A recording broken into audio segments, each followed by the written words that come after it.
Hi, and welcome to the latest episode of The Exchange, brought to you by the NYSE. I'm Douglas Jonas, your host. I'm joined today by Gavin Filmore, a friend of mine and also the head of the iPath Exchange Traded Products Group at Barclays. As a reminder, today's interview is for informational purposes only. The NYSE does not recommend investments or investment strategies. Gavin, thanks for joining. We have a little bit of an anniversary we're celebrating here today. I was hoping you could start off by telling us what it is and why it's so important. Sure. Thanks for having me, Doug. And I had no idea we're friends, but it's good to know that. And it's great to celebrate with a friend. So it is, in fact, the 15-year anniversary of DJP. Now, DJP is our broad commodity ETN. It tracks an index like all ETNs. In this case, it's the BCOM index, which is really a benchmark index for commodities. Now, that's all very interesting, but I think what's really kind of so monumental about today is it's not only the 15-year anniversary for DJP, but it's actually the 15-year anniversary of the first ETN that was ever brought to the market. And in fact, listed obviously with you guys here at NYSE. So for us, this is really a celebration, not just for this particular product, but it's a celebration for the ETN industry and of course the iPath platform. I have to take a minute, Doug, and kind of, tell a little bit about the story of what went into creating this product. So you can imagine over 15 years ago, obviously, there was a group of kind of exceptional thought leaders here at Barclays that were really focused on innovation. And they saw an opportunity to bring kind of what was being done in the structured note market to the exchanges in the form of an ETN, and ultimately, bring something that they thought clients would want. And here we are 15 years later. And I think it's fair to say that that allowed a lot of innovation to take place. Of course, many other products were brought to market. And not only is it important to the ETN market, but I think the ETN market is a complement to the ETF market. And of course, we've seen just incredible growth across that industry. So it's really a day to celebrate. Yeah, and as you mentioned, right, the word innovation, there has just been innovation in our area in exchange traded products for so many years.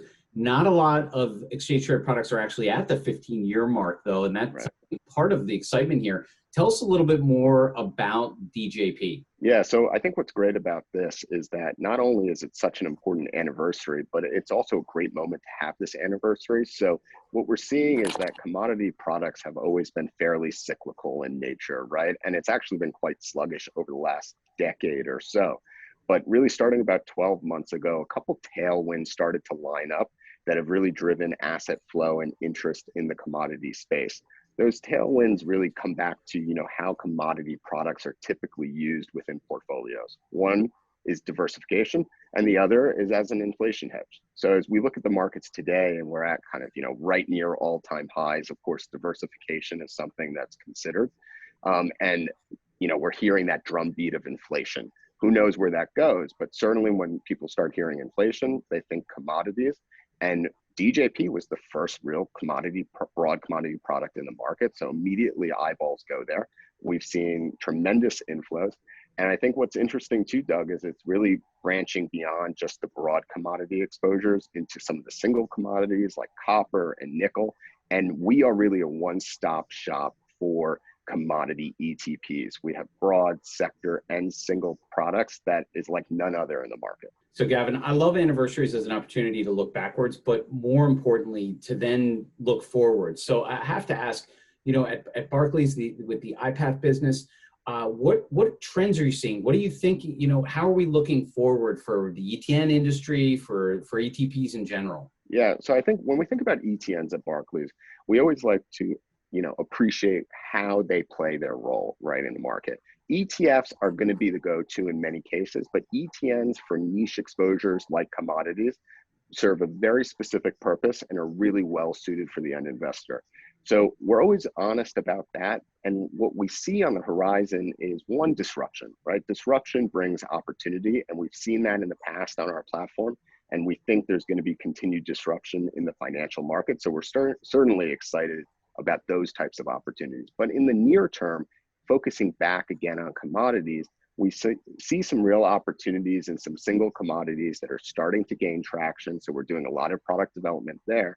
And the other thing is, I'd like to use an example from just a couple of years ago, right? So we launched in 2019 a carbon ETN, very specific exposure. And that was really about looking at themes that were starting to develop in the market and seeing where the ETN wrapper could play a role. So as ESG became so prominent kind of in the financial markets, and we saw that interest, we took a look at the carbon market and said, wow, this is a product that we could develop and bring to market. And it took some time, but again, beginning of the year, we started to see everything lined up, and a lot of inflows are happening in that product. So we're looking at themes and saying, okay, how can they kind of be brought to the ETN wrapper and brought to market that way? So as a reminder, if you're watching this episode, you can find this as well as a lot more educational content on our website, homeofetfs.com. Gavin, thank you for bringing us a lot of different themes here, whether it be commodities, whether it be exchange traded notes, exchange traded products, and thinking about that in a broader context. That's a wrap on the latest episode of The Exchange, brought to you by the New York Stock Exchange, the home of ETFs.